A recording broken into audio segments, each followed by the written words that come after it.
Good morning, everyone. Wow, what an incredible fight card at UFC 294. One fight card that was marred by controversy, some controversial doctor stoppages, a bunch of situations where we had referees intervening, fouls galore throughout the entirety of the card. We saw a debut of Magomed uh, of Shara Magomedov, and we saw a lot of statements that were made. Questions were most definitely answered. And you watched the main event of the evening where Alex Volkanovski took a hellacious head kick and now heads back to his home country and can rejoice with his family once again. And he's looking forward to that matchup with Ilya Topuria in January. But that aura of invincibility that we've seen from Alex Volkanovski seems to be gone. And you have to wonder now, after taking that fight on 12 days' notice, getting blown out of the water early and getting finished, and also taking some damage in that spot too. What does that do to the odds here in a matchup for Topuria versus Volkanovski?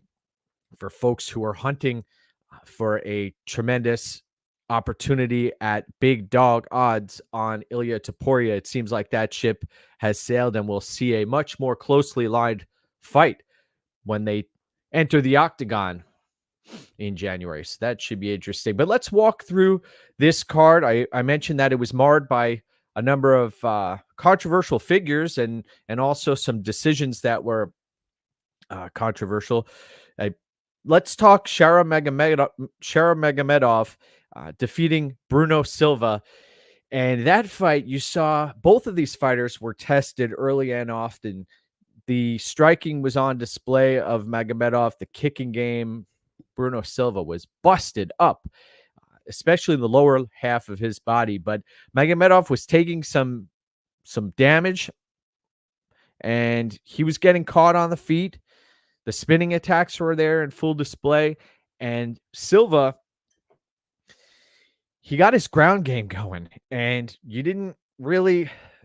That was a path for Bruno Silva to utilize the grappling, although he had only had an 18%, I believe an 18% takedown accuracy. He went for it. He saw the holes in Magomedov's game and put him on his back numerous times. But Magomedov, how about that kick that he was able to land from his back? Impressive. In this spot, you saw Magomedov. He's got a lot of holes in his game, and you match him up against a serious wrestler at the middleweight division, and it looks like there's the potential for him to get exposed there. So it's interesting. I know Magomedov, he's a bit of an enigma. He had the crowd on his side. He blew out to that massive favorite, and he walks away with the victory.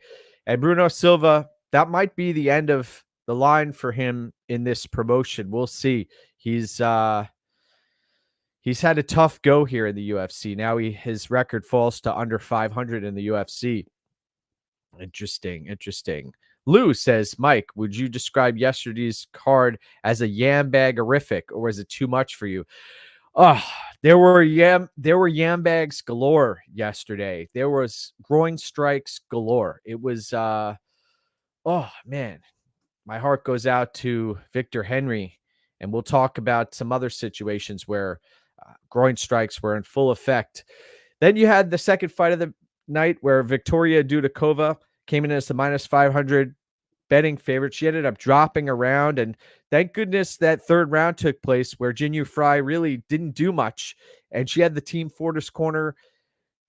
They were cheering her on, telling her exactly what she needed to do, and she just couldn't do it, couldn't fire away. I think the age factor, the experience factor, and just the mileage on Jinyu Fry, she doesn't have it anymore at this stage in the game, and that was likely her last fight in the UFC. I suspect we'll see her retire after the most recent performance. And Dudakova, Also, some controversy there too. She came in with a staph infection, and that apparently was brought up in the post-fight uh, interview that she did. So Dudakova, you now know why she wasn't willing to cut that 0.6 of a pound. And Dudakova, not the brightest prospect. Not the brightest prospect. Congrats to those who were able to cash on her as a massive, massive favorite. But you saw that fight could have been lined much, much closer. And Dudakova dropping around to Jin Fry, not what you like to see out there. Then you want to talk controversy. Let's talk some controversy here where we had Nathaniel Wood coming in as the minus 325 betting favorite. I got in on Wood at minus 298. And you watched the first round. He gets dropped by Muhammad Naimov. And then there's groin strikes galore. There's one groin strike that dropped Nathaniel Wood for well over a minute, writhing in pain, rolling around the octagon floor.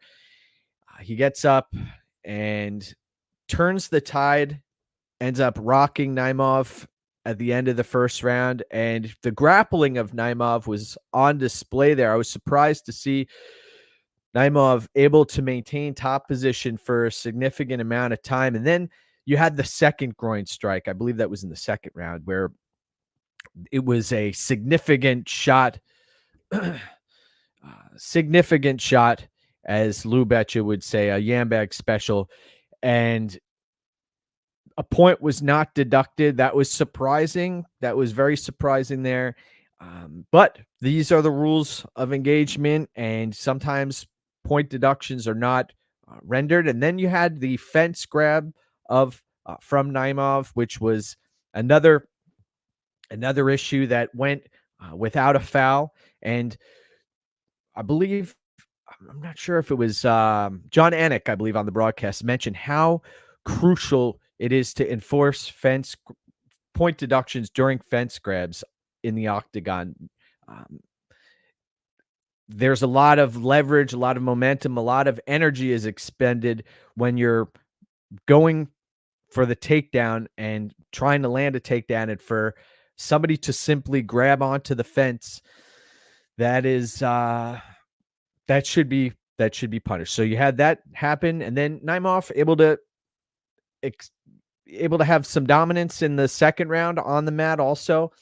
And then the third round, you had Nathaniel Wood really come on late. And what was strange in the third round, Nathaniel Wood was on the verge of finishing the fight, and you had the referee step in and almost interrupt the fight.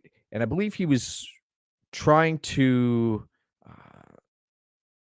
I believe there were punches that were potentially landing to the back of Naimov's head. I think that may have been the issue, or it was a potential glove grab that was taking place there. But again, so there were possibly four infractions in the fight on the Naimov side that took place, but went unpunished. And you have Naimov, who was the much larger fighter, ran out of gas there late, and he walks away with the victory. So congrats to Muhammad Naimov. He did perform well in Abu Dhabi, and the arrow is pointed up for Muhammad Naimov. And Nathaniel Wood's stock takes a tremendous drop after this fight, especially considering he's up at 145 pounds. A lot of folks are calling for him to drop back down to bantamweight. We'll see if that ends up happening. And so Naimov gets the victory there. Then you had Mike Breeden, who missed weight by massive, massive amount, and he took on Anshul Jubli. And there was a point in the fight where Mike Breeden started to talk smack to Jubli and walk him down.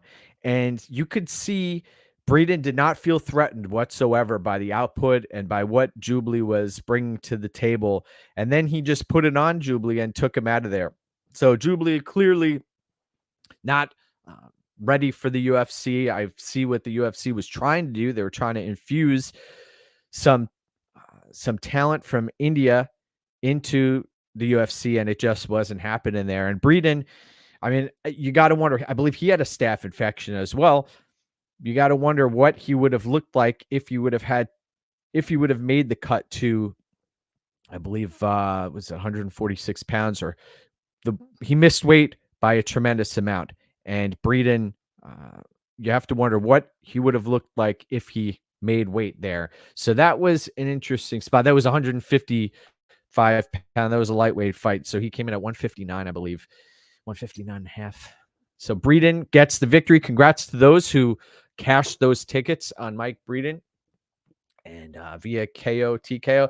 But Breeden, that is not the way you want to get a victory. Now, I have a question for folks out there. Would you be willing to lose 30% of your purse for a victory to get that win bonus? Is it worth missing weight by a big margin to gain a competitive advantage? That is my question for folks out there. And on the other side of the fight, Jubilee, who took the fight, and he takes 30% from Mike Breeden's purse, which necessarily isn't that much, right? What is he on, a 12-12 deal? Is it worth giving your opponent an extra 4.5 pounds to take the fight on short notice? Man, questions were answered, and I wonder what's going through Jubilee's head right now. And also Breeden, he probably earns himself another shot here. So was Victor Henry milking it or no? I see a lot of disagreement on the situation. We're going to talk about that fight right now, actually. Oh, actually, no. You know what? Yeah, let's talk about that fight. So Javid Basharat came in as the minus 535 betting favorite, and he was, the fight barely got started, let's be honest. And Victor Henry ends up taking a strike to the inner side of his thigh that ran up and ends up hitting the Netherlands, the Netherlands region. And oh my goodness, Victor Henry goes down in a heap. And obviously, there's no way folks would fake to that degree. There was something going on. He was definitely impaired. Victor Henry was no doubt impaired. And the doctor who stepped in to, the doctor who intervened in that spot, that was stuff we haven't seen before. I believe they went back to the replay, and the replay booth felt that the strike wasn't intended or didn't connect in the groin region, and they went back to the doctor and fed him this information. And then he walks into the octagon and confronts Victor Henry and says, "No, you were not hit there." That was one of the strangest things I've ever seen take place inside of the UFC. And Victor Henry, you've heard that he ended up going to the hospital. Josh Barnett is going to bat for him in the hospital, trying to back him up. And now Javid Basharat has been making his own statements out there, calling into question Victor Henry's honesty in this circumstance. And I understand, emotions run strong, opinions vary, and the stakes are high here. You have the purse at stake for Javid Basharat, and it gets ruled a no contest. I'll say this: Javid Basharat's lucky that he wasn't disqualified there, although the kick ended up hitting the thigh and it rode up into his cup. Man, that was a interesting spot there where questions were not answered. Now, will they run this fight back? I don't know. I don't know if they will, to be honest. Would you like to see this rematch? I think that it could be run back. Not sure. I have no really strong opinion about what the next step is here. I'd like to hear from you.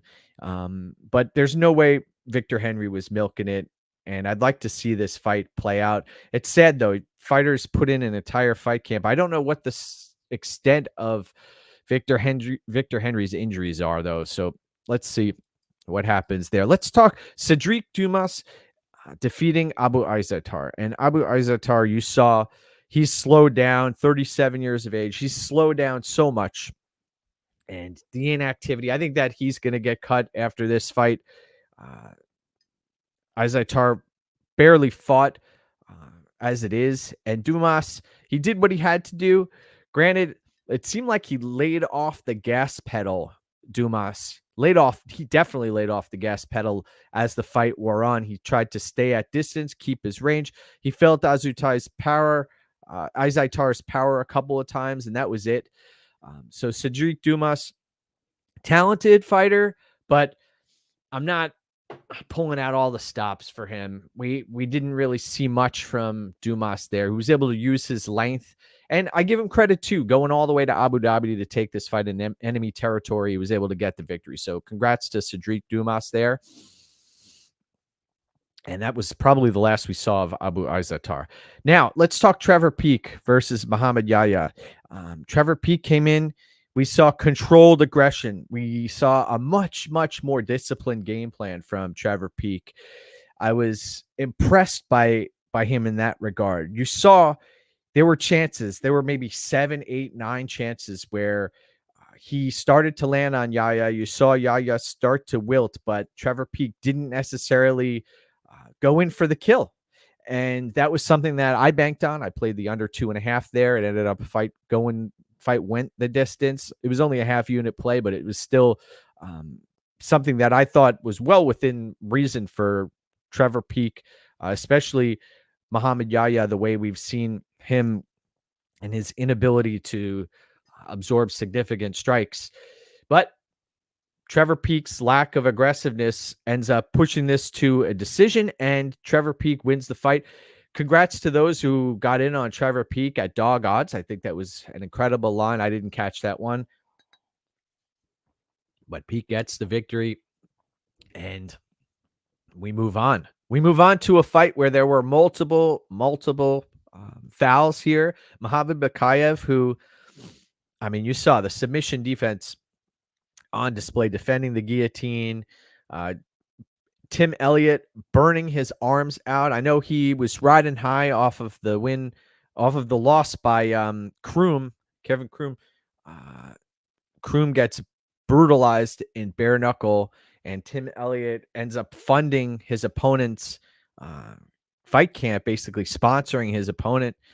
And then here he is taking on Muhammad Makayev. And Makayev, we saw some maturity there from Makayev. We saw some patience, and Tim Elliott burns his arms out going for the submissions. And he had Elliott decent first round, ends up on his back often throughout the fight. You know, you pull guillotine, you jump guillotine, and that's bound to happen if you aren't able to land the choke. He's throwing up lots of strikes from the bottom. Tim Elliott, he faltered down the stretch, as we've seen many, many, many times before. But before we get there, we saw knees to a grounded opponent here for Makayev. He was absorbing knees, and he was, like DC was saying, he was playing that game. He was almost playing like the Chris Weidman game. Like, are my hands down or are they up? Are they hands down?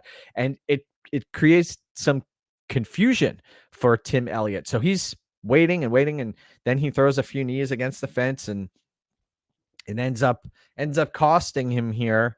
And the scorecards, I was fairly shocked to see that Tim Elliott was ahead on the scorecards prior to the submission that Muhammad Makayev was able to lock up. I had fight doesn't go the distance here at plus 125, and also I was on Makayev, and that pushes the flyweight betting results up for me. And we had lost 2 units on the night in total, but the flyweight weight class bets are headed up here. And where does Tim Elliott go from here? He's a very exciting fighter. He's going to go for it. And we saw it was Elliott's aggression that ended up costing him here, as it has many, many, many, many times in the past. And Makayev, already he's pointing out He's chirping away on Twitter this morning. He wants, I believe, Kai Kara fronts, and he's calling out all these fighters. We'll see what happens there. Still only 23 years of age, so the arrow is definitely pointed up. Let's see. Jared says, "Well, I'm happy to see Peak secure the victory. The lack of standing hammer fists topped off an overall calamitous card." Yes, I agree. This card was marred with controversy. And you go back to Tim Elliott. Tim Elliott had his moments there. He looked solid for a few minutes, like he does in most fights, but couldn't get it done. Then you had Said Nurmagomedov locking up that guillotine choke. Man, he's something else when it comes to that submission. He caught Cody Stamen in that. He's caught many others. He's dangerous. Kakhramonov and others. And Muin Gafurov, I think he's going to get the pink slip here also. He's failed twice now, and Gafurov put himself right in that choke. And his aggressiveness cost him big time. I was expecting this to be a drag him out war, and it was not. It was not. Nurmagomedov gets the win. Very, very impressive from Said Nurmagomedov. Took no damage there, and get Said Nurmagomedov back in the octagon quick. If Said Nurmagomedov can ramp up his cardio and increase his gas tank, he would be a world beater. He is an incredible fighter. I know the ground game isn't necessarily there when he's on his back, but he does have that guillotine choke as a threat to anybody who wants to put their head there. So cheers to Said Nurmagomedov getting the victory.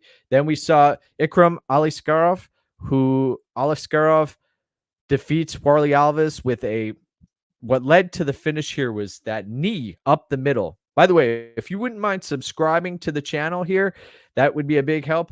And also liking the video. We are putting out content for every UFC card. And by the way, there's a 2-week break between now and the next UFC, which is a buzzkill here, because I've been spending time researching the next few cards, and I want to get right back at it, man. So thank you for subscribing to the channel.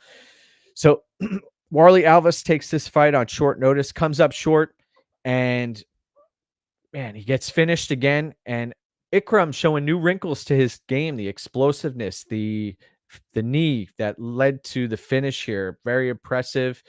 And he just blew right through Alves. So I like what I saw. I like what I saw from Aliskerov there. I don't totally trust it, though. The jury's still out on Ikram Aliskerov. Then let's talk a controversial situation here. Let's talk some controversy. Magomed Ankalaev taking on Johnny Walker. This was ruled a no contest. Magomed Ankalaev hasn't had a victory in quite some time. He fought Jan Blachowicz.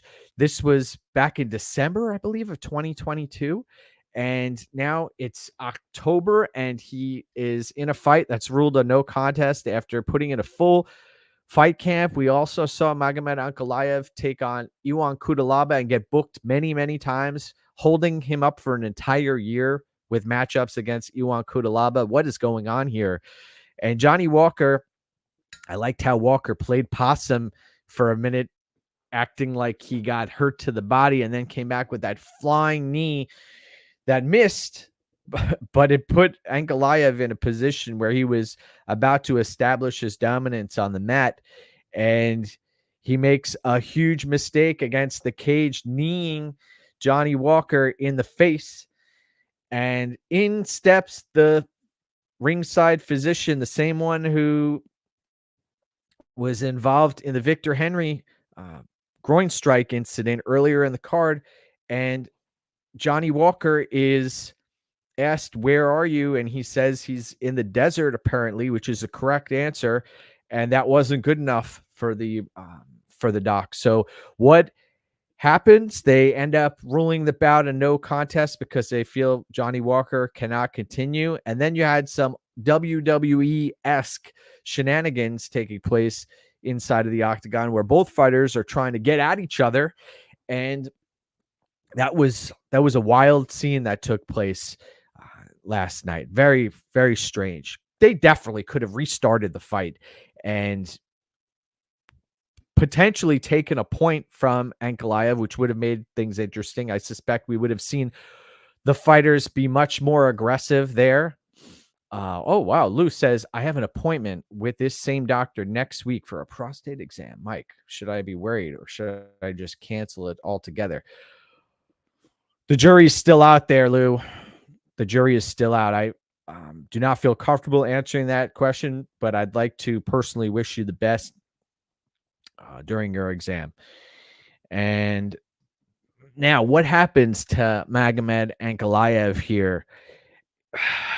The talent sitting on the sidelines is a real cause for concern here.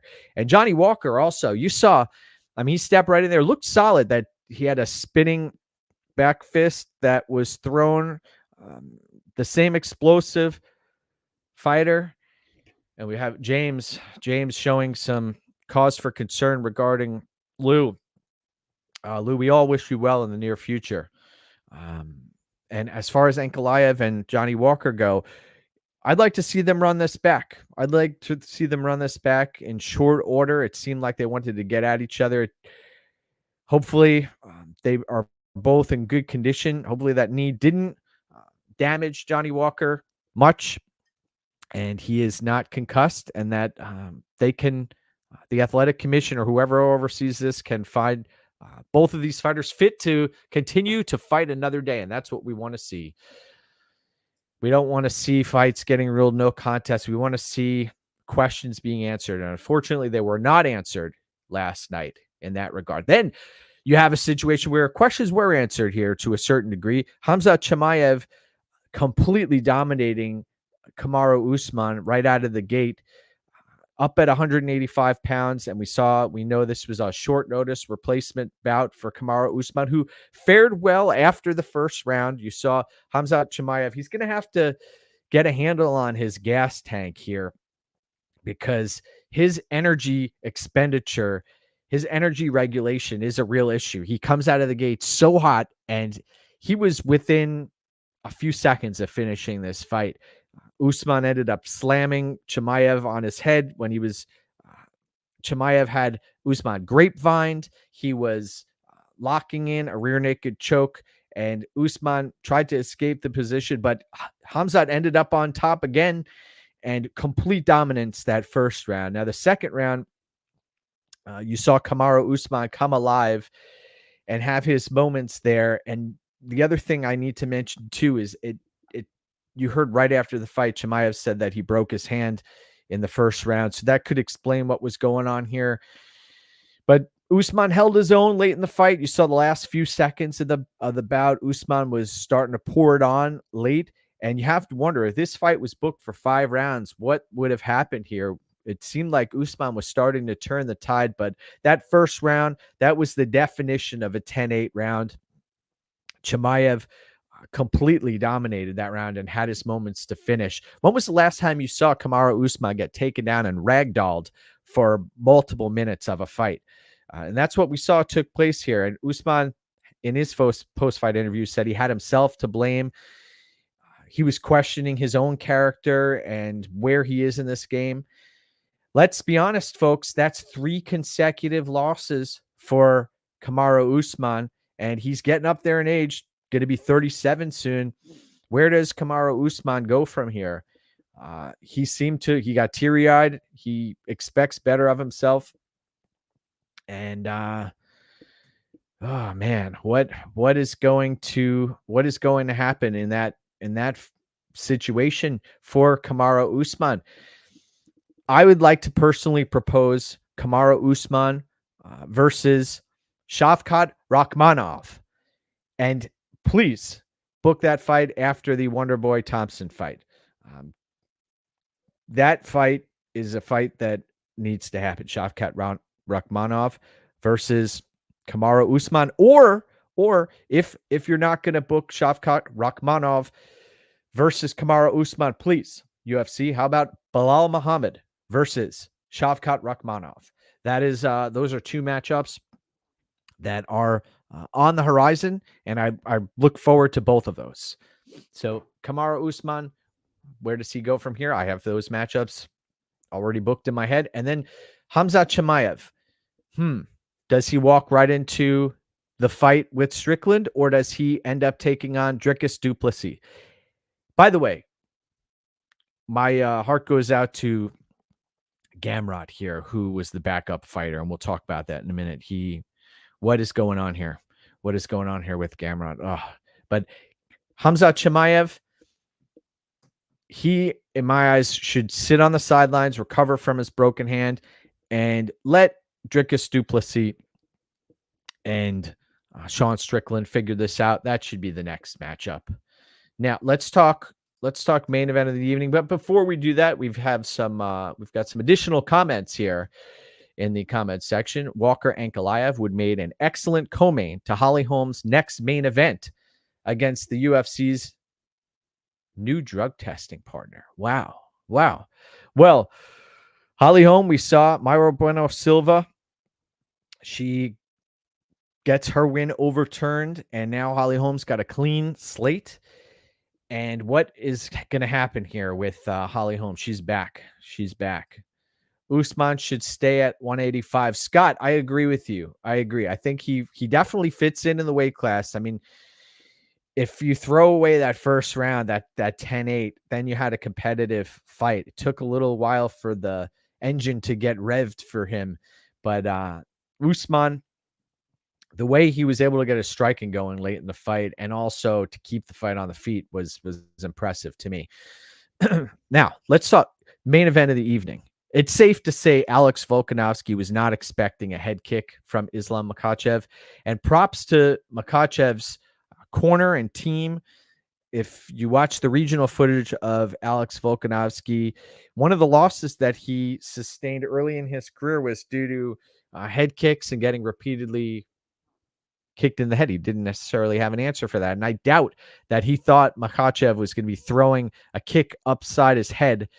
And it catches Volkanovski, who took this fight on very, very short notice, without a camp. And the odds were stacked against Volkanovski here. And he was a dog, and he is one of the best fighters on planet Earth.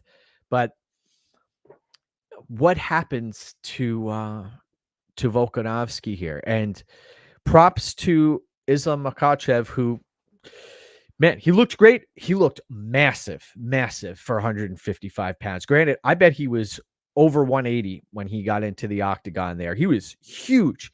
What a tremendous size difference we saw in this matchup, especially compared to what we saw in Australia. I'd like folks to sync up the photos and compare the two of them, because Makhachev looked much bigger than he did the first time these two guys fought. So Volkanovski gets head kicked, gets rocked, gets finished on the ground. A nice killer instinct there from Islam Makhachev. I was very impressed with Makhachev and his finishing ability there.